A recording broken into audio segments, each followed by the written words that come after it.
and it is entirely possible that at least 5 of this will become unicorns in the next 5 years, and we all look forward to that.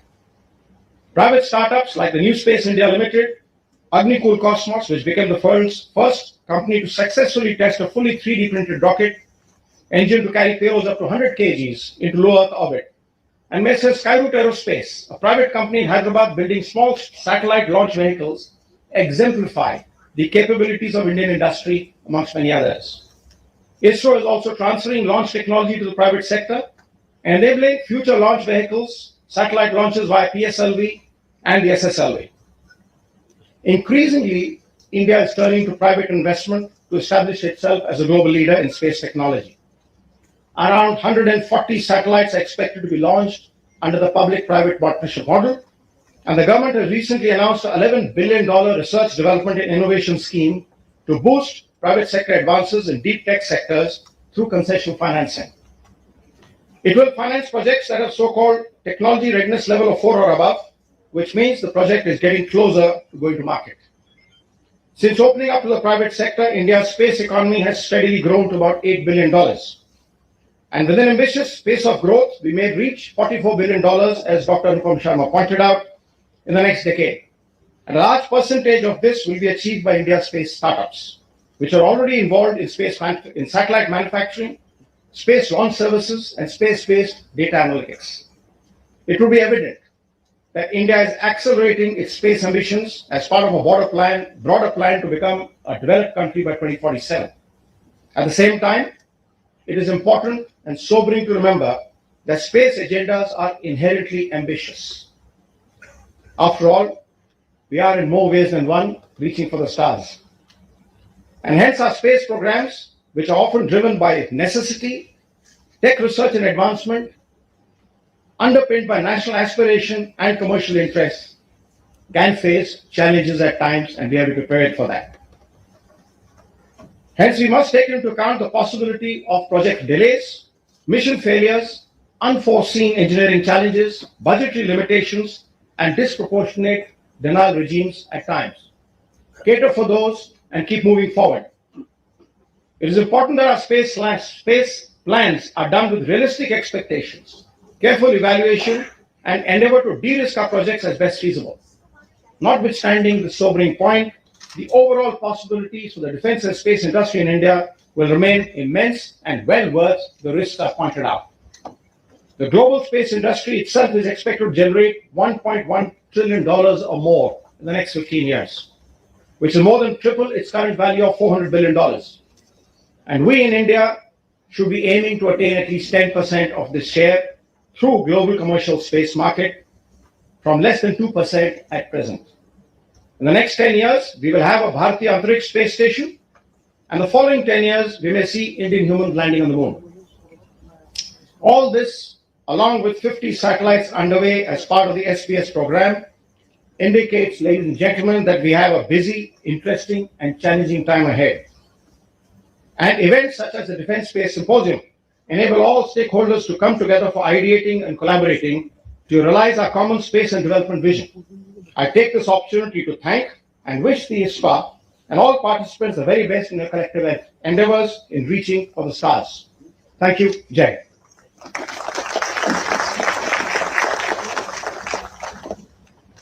Thank you, sir, for that very significant address. May I now request Lieutenant General Vikas Rohela to kindly deliver his keynote speech.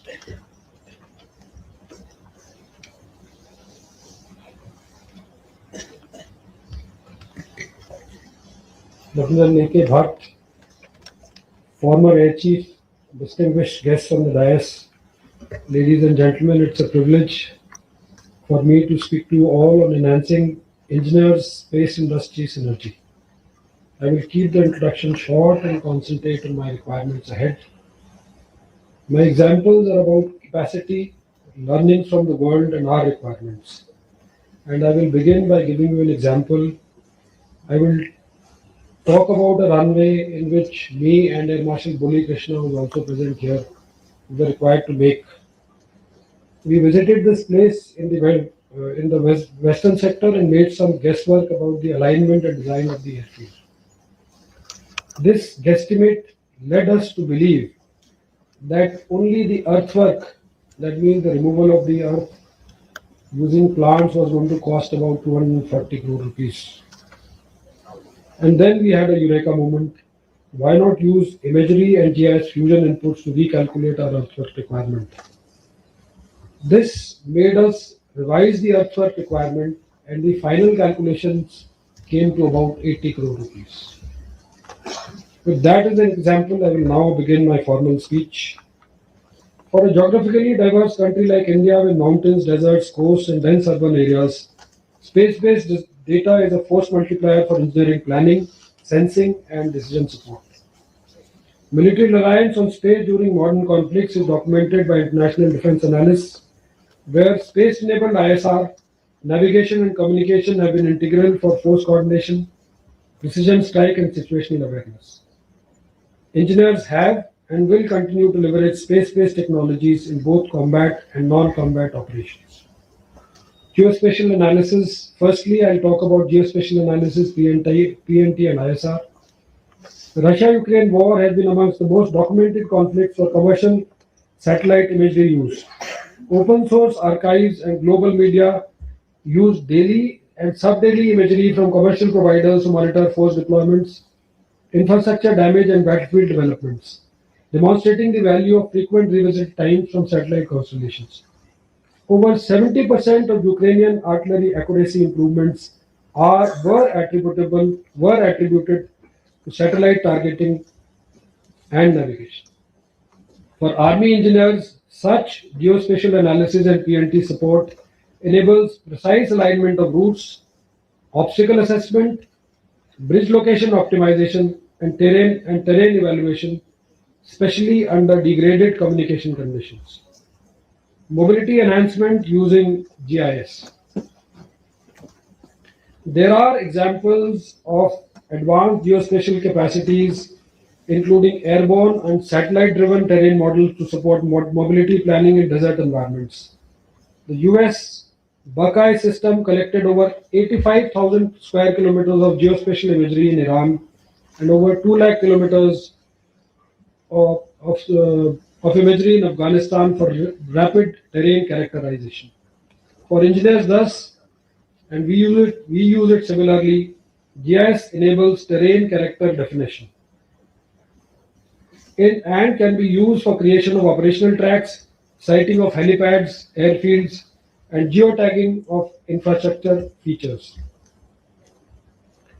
High-resolution DEMS generated from satellites and airborne sensors reduce field recce needs and enhance terrain analysis, a widely documented benefit in geospatial intelligence practices. I will now talk about survivability, water, and vulnerability mapping. Satellite-derived hydrological analysis and soil moisture indices are widely used for water resource assessments and drought/flood risk planning. These data improve situational awareness for base siting, supply routes, and sustainment planning. Precise accuracy percentages vary by sensor type and region and should be attributed to specific hydrological models. For example, satellite data has reliably tracked groundwater storage changes worldwide, demonstrating space data's value in resource assessment. Counter mobility and terrain shaping. Remote sensing and synthetic aperture radar imagery are used globally to analyze terrain roughness, drainage, and soil types. Engineering studies suggest digital planning reduces effort by 25% while achieving the same tactical effort in counter mobility and terrain shaping. Recce and contamination surveys. I will now talk about contamination surveys and decontamination efforts that follow such surveys. Post Chernobyl, exclusion zones over 2,600 square kilometers were extensively mapped using aerial and satellite sensors to delineate contamination extents, avoiding human exposure. Spaceborne multispectral data remain invaluable for vegetation stress and ground change detection, supporting safe recce in hazardous zones. Camouflage and deception support. Multispectral and thermal satellite data are used in military analysis to detect signatures that are not visible to the naked eye. Space data have demonstrably influenced camouflage and deception planning in conflicts where adversaries possess persistent ISR capacities. Disaster relief and humanitarian assistance. Satellite flood models and EO data have extended warning times in major river systems, providing emergency services with critical lead times. Satellite mapping has been correlated with high levels of agreement, almost 80% plus, with ground surveys and damage assessment and infrastructure mapping operations, facilitating faster restoration efforts. Geological analysis and digital twins. Remote sensing supports geological fault mapping, soil classification, coastal change detection, and underground planning. Digital twin application in infrastructure maintenance show life cycle cost reduction and operational improvement in civil engineering contexts. Satellite-based infrastructure health monitoring. INSAR techniques can monitor sub-centimeter ground movement 2 to 5 millimeter an year. These are widely used for structural health monitoring for bridges, dams, and tunnels, providing early warning of deformation or subsidence. This capacity is well documented in civil engineering literature. I've already spoken about earthwork and drainage planning. Satellite elevation data (DEMS) support earthwork volume estimation with improved precision compared to traditional methods. Plus minus 10% accuracy is broadly achievable in certain contexts. Specific accuracy varies with sensor resolution and terrain complexity. Satellite imagery and infrastructure planning. Satellite-enabled asset inventories and remote assessment reports lead to better prioritization and life cycle budgeting in infrastructure programs. I will now talk about critical payloads and ground infrastructure that is required to support engineers. These priority payloads which are required for engineers normally require high resolution optical and electro-optical imagery sensors, synthetic aperture radars, PNT augmentation, hyperspectral sensors for material and water detection. These payloads complement ground infrastructure, including secure satellite ground stations, GIS and AI processing centers, edge computing nodes, and encrypted data dissemination networks, enabling timely engineer support.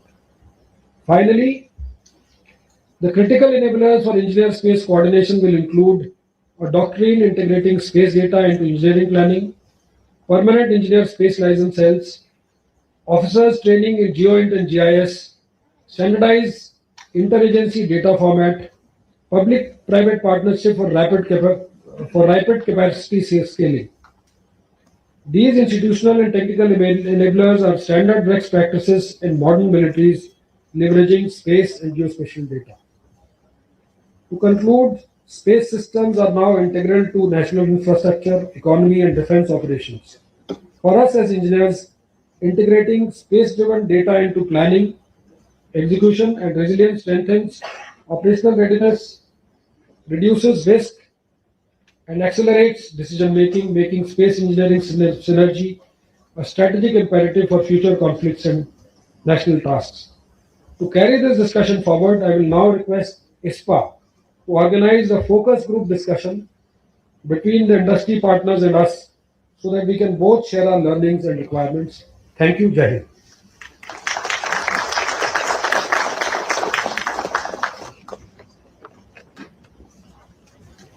Thank you, sir. May I now have the honor to request Lieutenant R.S. Raman to kindly deliver his special address.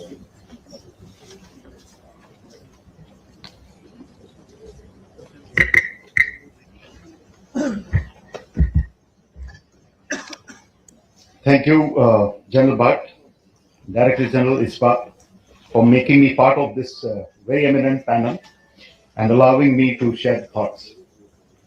I think while the need for improving our operational capacity in space is settled, and as to what we want to do and what is the diagnosis or the voids that we have. I think that's been covered by my previous speakers. So allow me to just focus on what I thought is more relevant from a user point of view, is how to do this. To bring context to what I'm going to speak, I'll just give a line or two on what happened during Sindoor, because I happen to be in the current appointment during that. While I can't disclose things you would agree with me, which have a security implication, all I would like to say is, while all the agencies, the space, DG Space, and everybody rose up to the occasion and provided the inputs that we required, but we all agree that there is a lot of scope for improvement, especially if we want to consider the revisit rates and also the resolution at which we wanted the image, and particularly during day and night, and how readily they were available. Because considering the kind of adversaries we have, the battle is quite fluid, so the revisit rates are important. They did their best, and all agencies even extended into the commercial demand and tried to meet our request. But even the commercial vendors were overwhelmed because of the sudden surge which happened. So it only means that we need to expand our basket from where we're going to get these. I'm talking only about the imageries. The others also showed similar kind of assessment that there is scope for improvement. I leave it at that. Now, before we go on to how we have to do, let's see what the Chinese have done in the 15th five-year plan. They have fused all the niche technologies. They call it the productive forces. That is AI, ML, robotics, space, cyber, biosystems. They have fused everything together and they're calling it the productive forces. It is a cross-domain collaboration, an engine which will drive the technological transformation. They see it in one frame. The second is they have almost blurred the boundaries between civil, commercial, and military application of the technology. Why I'm saying technology is because each of these technologies, including space, they are so much interdependent on each other. Can we think about the space images, the imagery being received, and not using AI to interpret and analyze? Can we think about space without the data links being made secure to prevent and insulate them from cyber attacks? We cannot. So they all are interdependent, and we have to see it in one box. So the next thing is they've blurred the lines between civil, commercial, and military domains, which means the entire technology economy of China is a lab available for them to innovate and then quickly laterally glide it into the military. The speed of absorbing in the military is almost simultaneous to a breakthrough which happens in the civil domain. The next is they have assured year-on-year 7% increase in their R&D budget. I mean, broadly, my figures might not be to the dot, but US is about $1 trillion. They are about 608 billion, and we are around 20 billion. The figures may not be right, but the chasm that I'm trying to highlight is real. So there we need to put our attention. Now, I think we also need to look at all these niche technologies together, not because the Chinese looked at it that way, but because they are so self-supporting and so self-accelerating that we have to look at them together. Space technology, it provides such opportunities to bind it in a business model. It is not only double use or dual use, it is multiple use. While it only passes, your constellation passes over you in a blip in your landmass and in the areas that you are concerned about, your areas of interest. There is a whole globe available for you to wire a business model around it. So therefore, the space model that we are going to look at cannot meet only the national security requirements. It has to meet the national security requirements and also meet the global market demands. Only then it will be a viable business model. Otherwise, we will be craving for fun, which is unlikely to come with such free flow that we expect it to. Also, when we look at these niche technologies together in one frame, the thing which ails all of them is the same. And ironically, it is not technology which is ailing them. It is the process and our prioritization across these streams which we need to work on.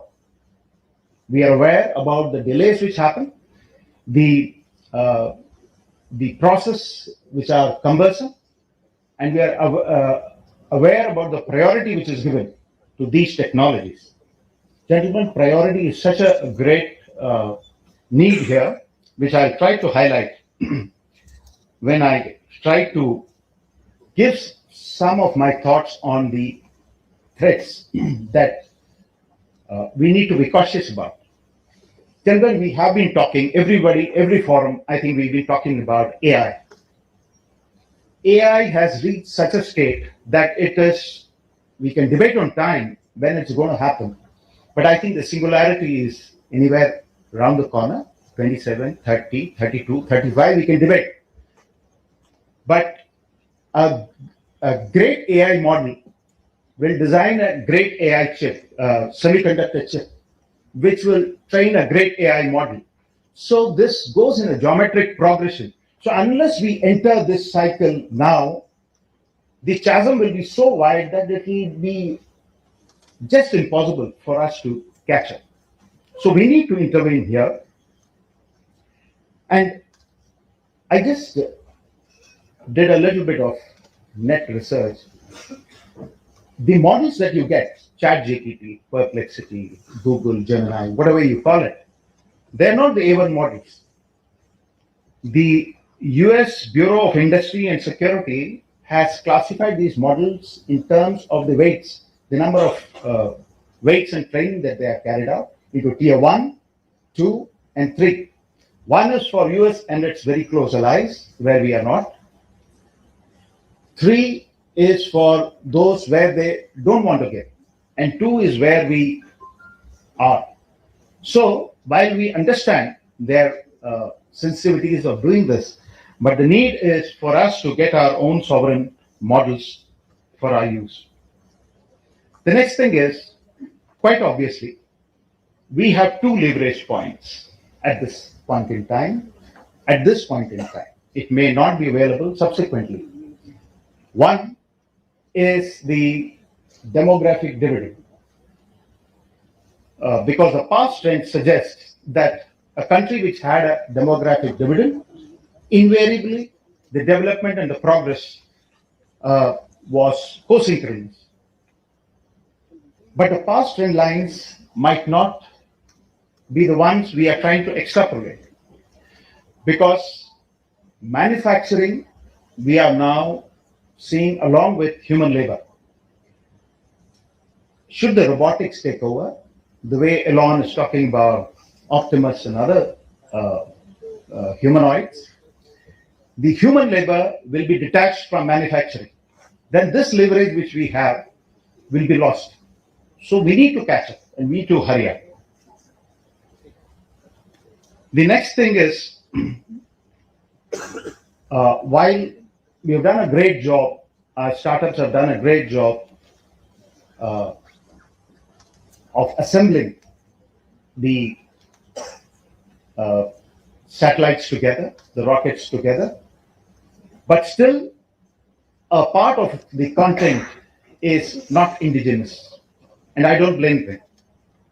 Historically, if we see, every country which has progressed, even the most advanced countries, they have either absorbed the technology in form of JVs, and then learned, assimilated, innovated, and have become global market leaders. There are umpteen examples which we can look at. I shall try to give if I have some time later. The next thing, gentlemen, I have met few of our startups. They are tops on energy. They are possibly the best minds that we have. They have the energy, zeal, enthusiasm. But what they don't have is, because they are running a business model, they don't have an assured revenue stream. So if we as a nation want to build space as a capability, we have to assure them orders, long contract orders. Their insecurity of revenue flow should be cut off, and we should be able to assure them that. Grants and subsidies won't suffice. It's a one-time price, won't suffice. We need to give them long orders. How we go about doing it, that is for us. The next thing is world over. Because the second factor which I said, one was demography, the second was markets. That is a leverage point that we know it's bringing us benefits. But I think joint ventures is the way ahead, where apart from giving a tenant kind of model wherein they come in, they run their product, and a part of their earnings are given to the Indian entity, we should insist on IP transfers or transfer of technology, which is essential. And for this, people like us, the state, has to use its weight to support our industry, so that the JV does happen, we will assimilate, and thereafter we'll innovate, and we will become global leaders. The other thing, while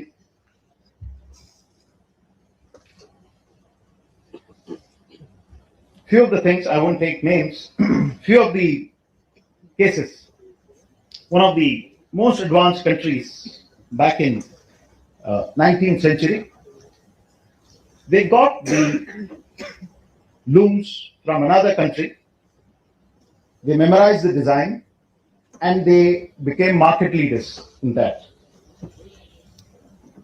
Yet another country, which is today market leader in advanced technology, was branded as an imitator. It was satisfied by imitating, but it learned, innovated, and became a global leader of today. I can give examples one after the other. Same is the case with automobile industries and other. So it is not a band-aid frontier that we don't have to dwell. When we have a JV, we have to absorb their pluses, we have to learn, and we have to localize the IP. While I have said that we need to do all this for the startups and our industry, but I also feel, because the niche technology has to be niche, so it has to be globally competitive. It can't be kept within our frontiers. So therefore, the true sovereignty is a measure of the global market share that they will have, because they will have a global audit that their products which they produce are niche. We must hold our startups to extreme export targets. If our platform cannot win international tender, we are merely subsidizing our own obsolescence by giving them subsidies. So they should compete in the global market. We should feel proud when they get the contracts in the global market. That means the technology is indeed niche. Otherwise, somebody who is more niche will get a larger market share. He will produce goods at a cheaper rate, and because of competitive pressure, they will sell back to you. The last, while I've said all this, this is going to take some time. But our challenges and threats are rare. It is not that we have tomorrow our constellation, the thing is done and dusted. there are so many other related issues in space. For example, what comes to my mind first is there is a system how we want to download the data from the satellites. There has to be a ground station. It has to come to you. You have to fuse it. You have to interpret it. You have to fuse it with your ground inputs. Then you have to develop an intelligence. So let us first make sure that whether indigenous or not, we have a constellation to begin with. And we have the rest of the system that I talked about to fuse intelligence and the decision making. And slowly, the indigenous content in the constellation is increased progressively until one day when we aspire it to be a totally indigenous constellation. Because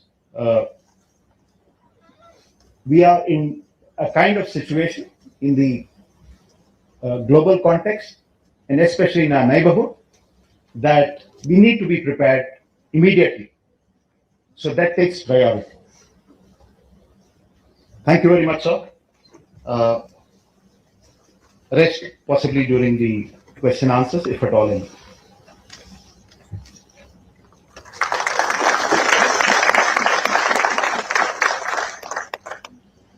Thank you, sir, for that insightful address. It's my honor to now invite Air Chief Marshal V.R. Chaudhary to kindly deliver the special address.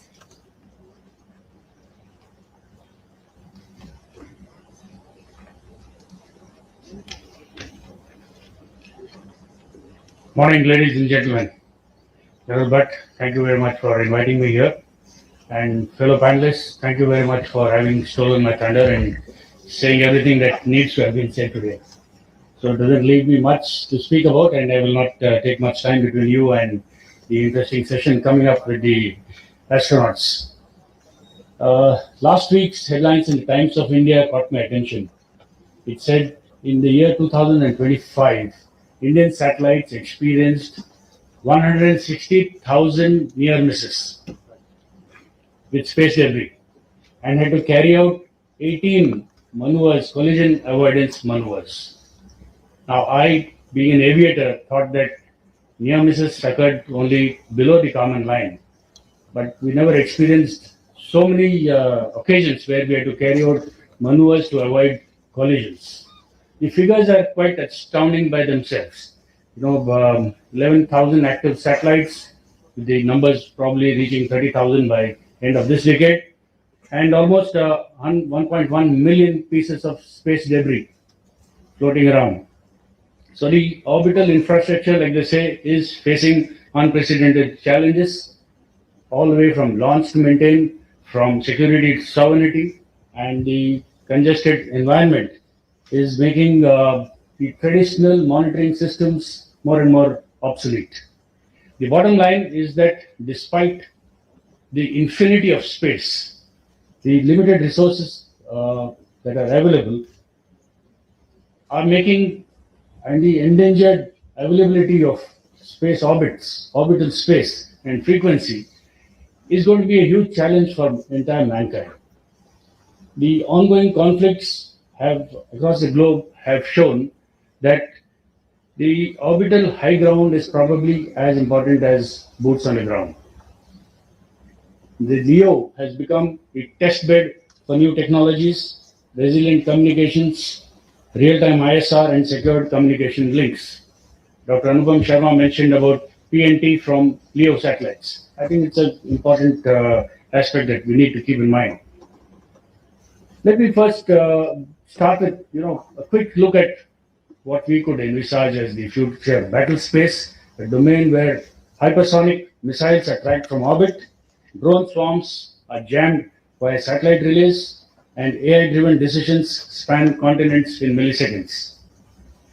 The reality of military operations today is that space will support every pillar of modern warfare: precision-guided munitions for centimeter target accuracy, hyperspectral and alien satellites for effective ISR and real-time battlespace awareness, secure SATCOM for command and control, countermeasures to mitigate any misadventure in space.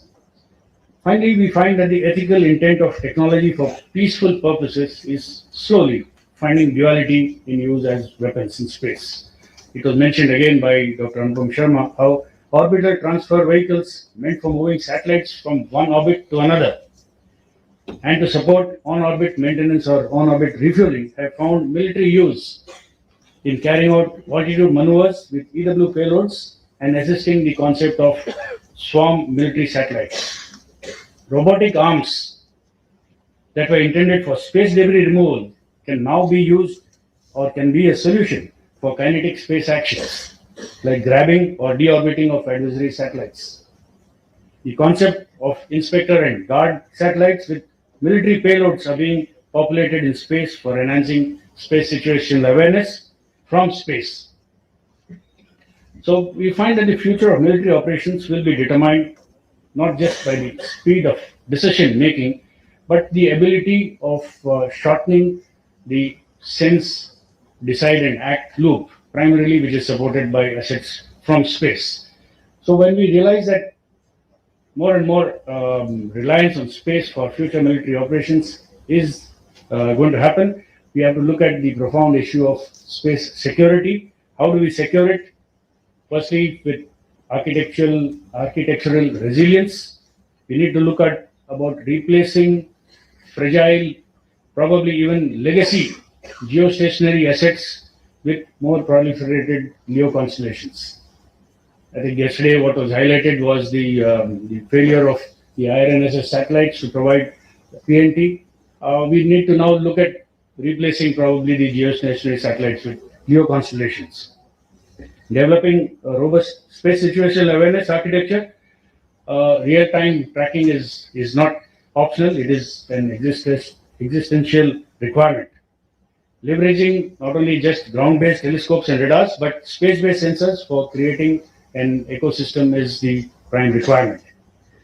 Deterrence through denial and diplomacy can be attained through developing of counter-space capabilities, reversible jammers, cyber tools to spoof uplinks, and pairing them with the rules and norms for ethical space operations.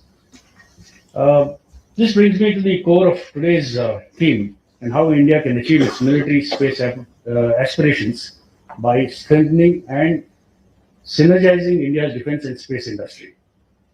But before that, a very important aspect that I thought needs to be understood, that despite a limited understanding of the importance of space in society and politics, a dominant focus of on the scientific and economic rather than security dimensions of the new space age, our approach to space security needs to be much more clearly articulated than what is being done today.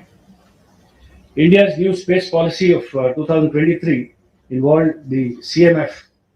It had explicitly treated defense of space as a core national security pillar and not just an add-on. But in my opinion, this should be the starting point.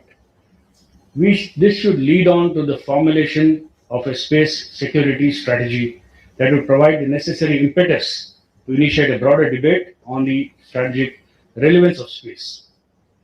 This will help us to raise awareness of the vulnerabilities and threats, to expand space-specific expertise in the political world, among the ministries, think tanks, the armed forces, and the society at large. So without greater space literacy, strategic thinking fully adapted to the new geopolitical realities, it will not be possible to successfully address the many challenges of the increasing dynamics in space. The question is, who's going to do it? While ISPA could lead in coordinating the competitive domestic space industrial ecosystem and the research landscape, the clear strategy paper needs to be formulated by coordinating the available agencies that are existing today, starting with the DSA taking the lead, the ISPA, the InSpace, the Ministries of Defense, Communications, and so on. The strategy, a clear strategy paper on control of key technologies, security of raw material, supply chains, measures with stricter export controls, foreign investment screening.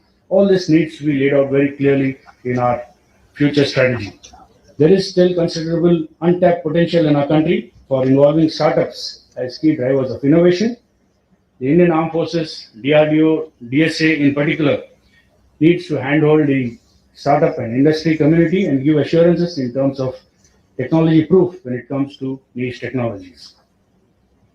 We'll agree that defense needs innovations at all times, and space innovation is no exception. We all have seen how the role of Elon Musk's Starlink system for the Ukrainian people and the military in war, which was already characterized as the first commercial space war. This has underscored the increasing relevance of commercial actors in national security, primarily due to the dual use and nature of space technology. So here I would consider that a high priority task for the DSA would be to define our strategic approach to space security and to lay the foundations for creating the necessary conditions to achieve the desired goals. Despite some encouraging steps in the recent years, we still have a number of challenges to overcome. This includes a clear vision based on realistic assessment of risks and threats, prioritization of security in our overall approach to space, provision of sufficient expertise, financial resources, and necessary capabilities to the armed forces, greater involvement of commercial actors, and cooperation with international partners. Given our strong civilian, economic, and military dependence on space and the associated vulnerabilities, I feel that the nation should view the use of space as a permanent operational task. From the Air Force background, for example, we look at air defense of the nation as a permanent operational task. It is conducted 24/7 around the year. This is something that I think must be put down in the national space security strategy, that the use of space, whether it is supporting missions with space-based capabilities or providing space situational awareness or protecting our space infrastructure both in space as well as on ground, should be an operational task allotted to one of the services. The academia industry economy plays a crucial part in developing technologies. It goes without saying. It is very heartening to note that DRDO has started a new path, moving away from the legacy R&D cycles by actively collaborating with the space startups for proving the technology for military use. I am confident that the armed forces will leverage this and capitalize on these arrangements. To strengthen our defense of space and defense in space, technology-driven civil-military procurement procedures are needed. Key areas of SATCOM, SSA, SDA, etc. We need to have the strategy to integrate cross-agency funding to provide these facilities or these assets, not only to the armed forces but even for civilian use. We have to overcome the challenge of the modernization plans which still face lengthy procurement delays. We need to have ever increasing or ever, rapidly increasing innovation cycles, and the ability to go across ministries for procurement of space-based assets is something that this strategy should clearly lay out who is going to be responsible for what kind of asset. We need to, ISPA probably can look at improving the interagency decision making here. At some stage, I think we may even need an interministerial steering group for space security coordination, which would include assessment, crisis management in case of any events in space, and also for long-term procurement strategies. Lastly, the last point I have is to secure specific expertise in space. It is important to recruit and train qualified personnel for the space domain. Space expertise must be developed and above all retained, particularly in the military. We need to form newer military career paths for people who are trained in space. Whether it is the engineering sciences, the space technologies, or even for the heroes sitting here, the astronauts, the military needs to chart out very clear career paths for all of them to have, make the attractive career models for people to choose this field for specialization while they are in service. So to conclude, I would like to highlight that success will depend on not just sustained political will and demand pull mechanisms, but to make it more attractive for the industry, for the academia, and for the nation as a whole.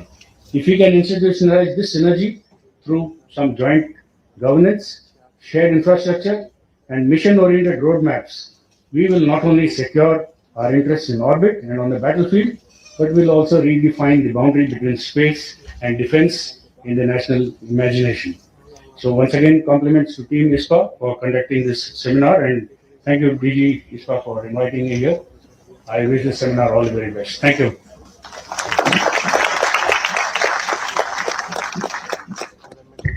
Thank you, sir, for that very pivotal address. On the occasion of Indian DefSpace Symposium 2026, we are proud to release the ISPA Handbook, a comprehensive encyclopedia designed to serve as a vital resource for our entire ecosystem.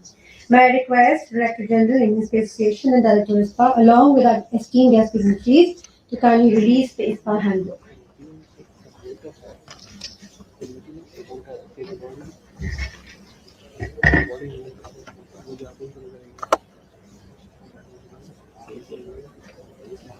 For the group photograph, please, sir.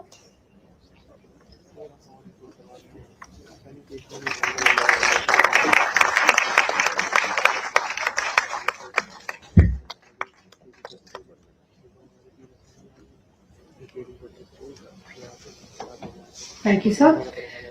Nabha Prashram Deepam, touch the sky with glory. In the history of every great nation, there are individuals who represent. Sir, you can. In the history of every great nation, there are individuals who represent the pinnacle of courage and the promise of new frontier. Today, we are graced by the presence of the men who will carry the Indian tricolor into the silent vastness of space. They are not just pilots; they are the torchbearers of a Gaganyaan dream. It is my absolute honor to invite on stage for a special felicitation of our Indian Gaganats, Group Captain Prashant Balakrishnan Nair and Group Captains Bantu Shukla. Please, with a big round of applause.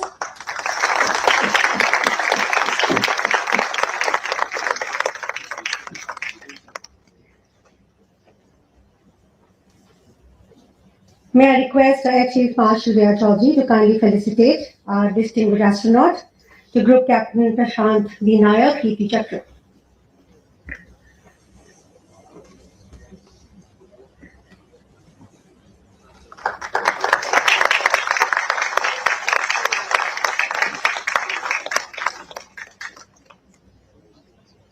To Group Captain Subhanshu Shukla, Ashok Chakra.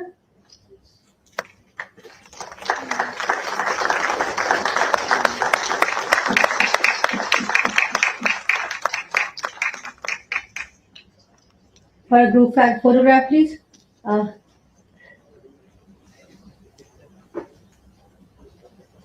He's just lying down.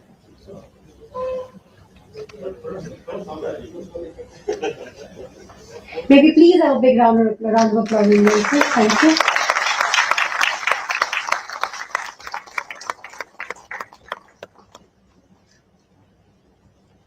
Thank you to our distinguished astronauts. May I now request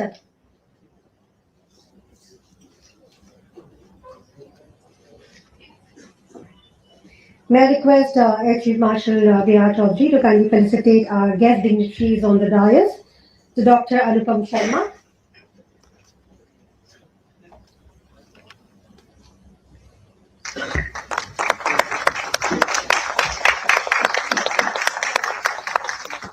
to Air Vice Marshal Manu Medha,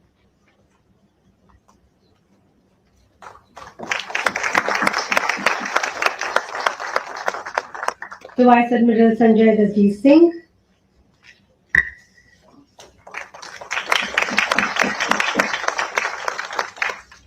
to Lieutenant General Vikas Rohela,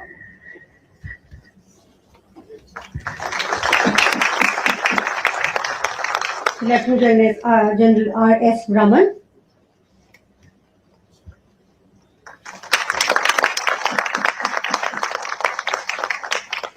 may I request DG ISPA to kindly felicitate Air Chief Marshal Veer Chaudhary. Thank you, sir. May I request for a group photograph, please?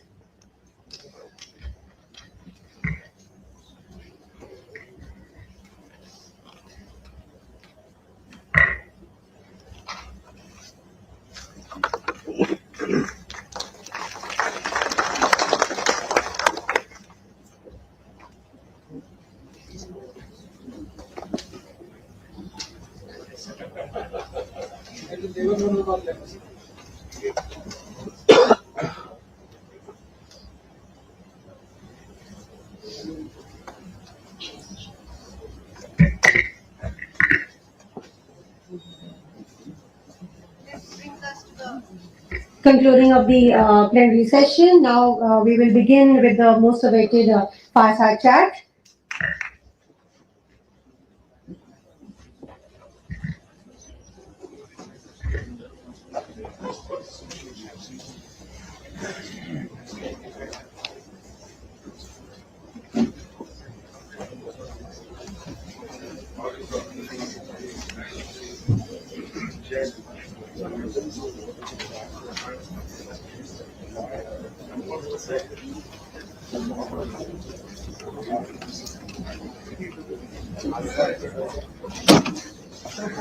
बैठ जा ना भाई, बैठ जा। तो नीचे को हो जा, पर मैं बोलता नीचे को हो जा बस।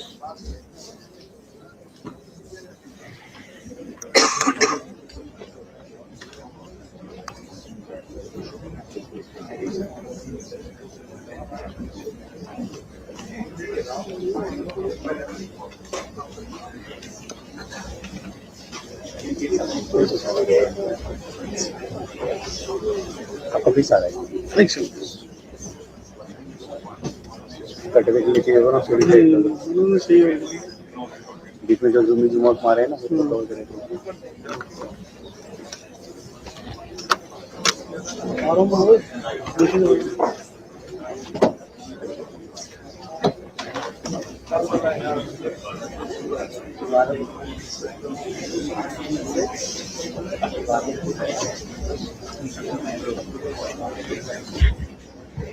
May I please request all of you to kindly remain seated. We're going to be beginning with the fireside chat with our distinguished astronauts, Group Captain Nair and Group Captain Shukla.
Earlier we spoke about the Artemis 2 crew pushing the boundaries of the lunar orbit, a mission that through space is the ultimate frontier of human grit. Today we have in our midst the men who are writing the Indian chapter of that very same cosmic story. They are the torchbearers of our Gaganyaan dream, representing the perfect synergy between the wings of Indian Air Force and the vision of ISRO. Before we begin, it's my distinct honor and on behalf of the entire Indian space fraternity, we extend a heartfelt congratulations to Group Captain Nair for being conferred with the Kirti Chakra and to Group Captain Shubham Shukla for being conferred with the Ashoka Chakra. These honors are testament to our exceptional courage and unwavering commitment to the nation. To explore their journey, their rigorous preparation and the strategic pathways the mission opens for our nation, we move on to the most awaited segment, the fireside chat with the Indian astronauts. It is my honor to welcome the distinguished Gaganyaan on the stage, Group Captain Prashant Balakrishnan Nair, Kirti Chakra, Group Captain Shubham Shukla, Ashok Chakra, and to lead this exploration in the future of our national space pathways, I'm delighted to invite Ms. Devika Devan, Senior News Editor at the NewsX, to steer this much-awaited conversation.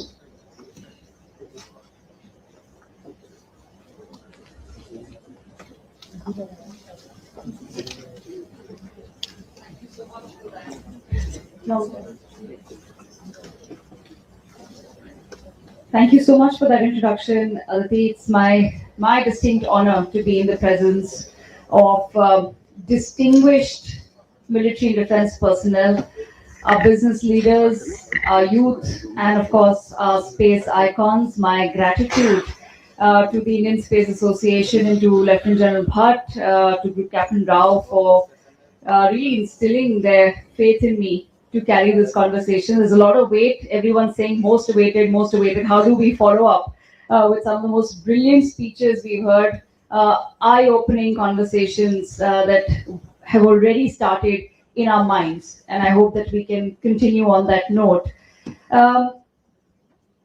Of course, it is my pleasure to once again share the stage with our space icons, Group Captain Nair and Group Captain Shukla. They will soon be undertaking an arduous journey. And when that journey is a success, it will be a success not just for India, but it will be a success for humankind. And that's our hope and belief. And for that, I'd like to begin by thanking you for undertaking this very critical job. But this is not the first critical job of your careers. You've spent your careers in the cockpits of some of